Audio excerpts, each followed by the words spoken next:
Welcome, everyone. My name is Trevor Thompson with William B. Erdman's publishing company, and it's my pleasure to be speaking today with Benjamin Kantor, who is the author of two recent Erdman's books. The first one, and I'll move this in front of the camera here, is what we have affectionately referred to inside the press as the Big Kantor. The pronunciation of New Testament Greek, and as you can see, it's a formidable volume. And then with that is the short guide to the pronunciation of New Testament Greek, and you can kind of get a sense of that. I Let me begin by saying that different projects come across my desk on a daily basis as an acquisitions editor at Erdman's, and this was a unique project for a variety of reasons. One, I love Greek. I've taught Greek. I'm fascinated by the difficulties and the problems and the different approaches to the pronunciation of New Testament Greek. And when I started reading through, taking us back to the initial stages of you sending me material, Ben, I was overwhelmed and impressed with what you were planning to do, and then you actually did it, which is the other amazing thing. And so you sometimes proposals are great and they don't actually yield the fruit in the end, but you did all of that. So for the listeners, let me just briefly introduce you. So you are a researcher in classical Hebrew, continuing postdoc work in Cambridge. Ben, I want to begin the conversation by asking perhaps the obvious question, which is what led you to choose to research and write on such a hotly contested topic as the pronunciation of New Testament Greek. I don't know of a single New Testament professor or scholar who doesn't have an interest in this and an opinion. And what led you to want to enter into that dialogue? Yeah, so years ago, more than a decade now, I started learning from Biblical Language Center to speak ancient Greek, New Testament Greek as a living language. And as part of that, they teach a different pronunciation, a more historical, reconstructed one. So I just started using that, and that became, for me, what was regular for reading, speaking, hearing Greek, all of that. And yet that's by no means the norm in wider academia or in seminaries or Bible colleges. A more kind of traditional Erasmian pronunciation is used. And so as I interacted with more and more people and would have conversations about the different pronunciations and the benefits of them, one thing that would come up a lot is, okay, but how do we really know, that this reconstructed pronunciation is solid? Are we just guessing, or are what we're dealing with something mainly from Egypt and not, places where the New Testament happened and all of that? And so I had been working for various reasons on ancient inscriptions for years in my academic career, and I thought, well, we do actually have enough material. We can do a statistical, database-driven analysis of all of this.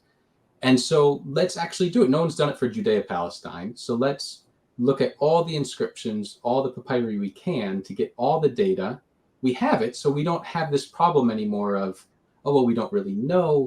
We don't have it for this, but we have it for Egypt or Greece or whatever. Let's just actually look at all the data, put it all there, so we do know, and we do have something reliable then. And so I think that, a lot of things coming together, but a lot of it was that of using a different pronunciation, doing research that involved ancient phonology and inscriptions, and then basically answering that question for the field, like, can we now actually say something so Judeo-Palestinian Greek?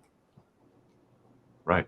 No, that makes a lot of sense, and I think that readers are going to be very impressed. I can't help but very quickly read one of the endorsers from the back of the short version. Says Kantor's work gives us an excellent starting point in studying the emerging topic of Koine Greek pronunciation without overwhelming the novice or even many Greek teachers. And then the next sentence is very interesting. This is from William Mounts, whose grammar is famously used. I may have to repent of my lifelong use of Erasmian pronunciation. So, if that is the case, and we move toward the Kantorian pronunciation, which I think is the first time I have used that as an adjective, that would be quite a feat. It's really remarkable what you've done. Can you explain to those who are listening here how you did it? And I know it can become pretty technical, but kind of the broad overview of how you got at the question of what did Greek sound like in and around Palestine, around the beginnings of the Christ-believing Christian movement. So this is a question that has several different sort of strands of getting at that. The main one is what I would call just documenting spelling interchanges, or to use more colloquial terms, spelling mistakes that we find in papyri and inscriptions. And what I mean by that is, if we think in English, we're really at a disadvantage for dealing with the ancient world as people living in the 21st century because of the printing press. I don't think we realize how much the printing press changed the way we interact with texts. And, you know, media and everything has become so standardized across many nations and wide populations. But before the printing press, and certainly in ancient times, spelling was much less standardized. And you wouldn't say, oh, that's a wrong way to spell something. You might just say, oh, you spelled it that way because you learned it that school, or you spelled it that way because you were just spelling it like it sounds. And we think of that as wrong, but they didn't always necessarily think of it as wrong. So if in English you had a word like, you were watching a child learn to read and write, and they were writing and they wrote, instead of Tough for the word tough, if they wrote Tuff, right? You might not say that has to be wrong. You would say, oh, they're just writing it like it sounds. Or if they wrote the word love, Luv, which even many adults do as kind of a cute little internet variant on the word, I suppose.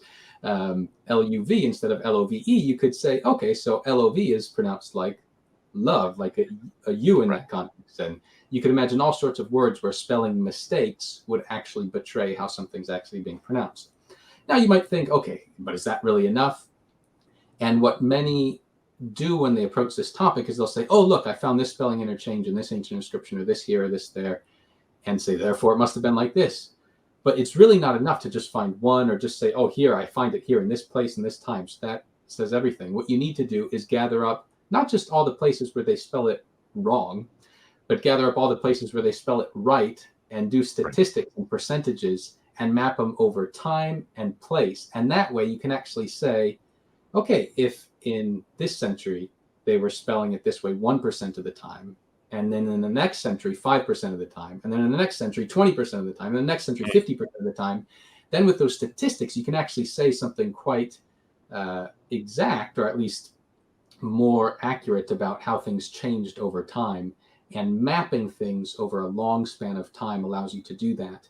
And over many, many thousands of words and many, many thousands of spelling interchanges gives you really quite a good idea of how things changed over time. So that's the first way. And then there's other ways that are kind of complementary, which are looking at loan words in other languages, right? When a Greek word goes into contemporary Hebrew or Aramaic, how it gets represented there, and things like that. But people can read more about that in the book because that's a bit more complicated. But the spelling interchanges is really the main way. Yeah, no, that's very, very helpful. And I think for those that think, oh, we don't have actual recordings, so there's no way of getting at this. The method that you used is quite clever and used in other disciplines, I will say, as well. I mean, and so you're applying a method of getting at pronunciation that's prevalent elsewhere, and readers will benefit from it. Can you give us just a couple of examples of, I learned this way, but based upon my research, I think it's this. Just a few, maybe just a handful of Greek words, or two or three, of the former and the Kantorian method, if we could do that.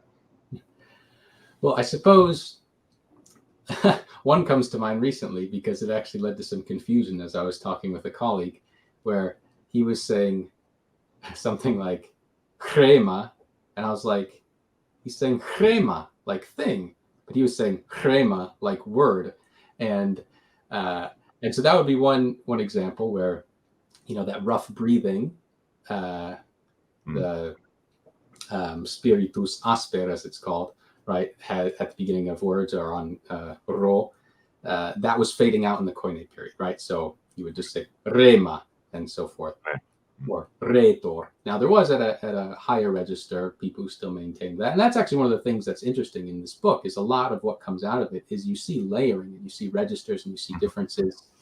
But to look at some more common words, I mean, maybe you take the word for peace, which in Erasmian might be eirene, and epsilon we know was e for actually many centuries, even before the Koine period, and so it'd be irene.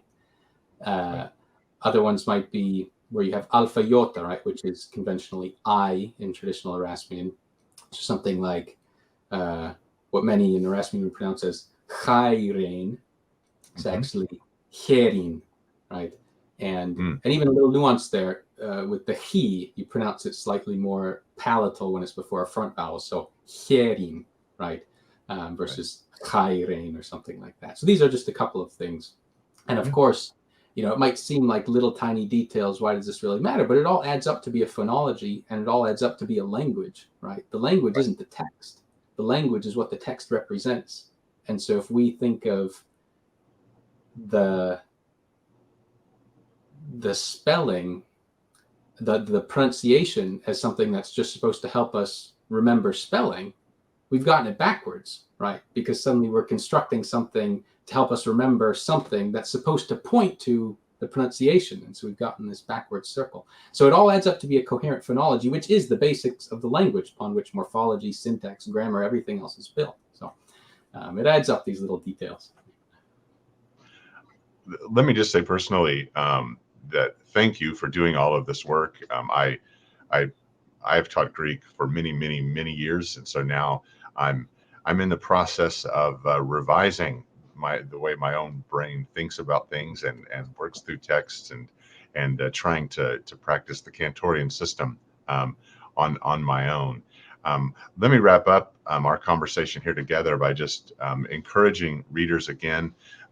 So there's the short guide to the pronunciation of New Testament Greek, and then there's also the tome, which is the pronunciation of New Testament Greek. Both are available through Erdmann's Publishing as part of our Erdmann's language resources that are now available. So go read, learn the Kantorian system. And Ben, thank you again for your remarkable work in putting the book together. Oh, thank you. It's been a pleasure working together. I'm really excited to see these out and in people's hands.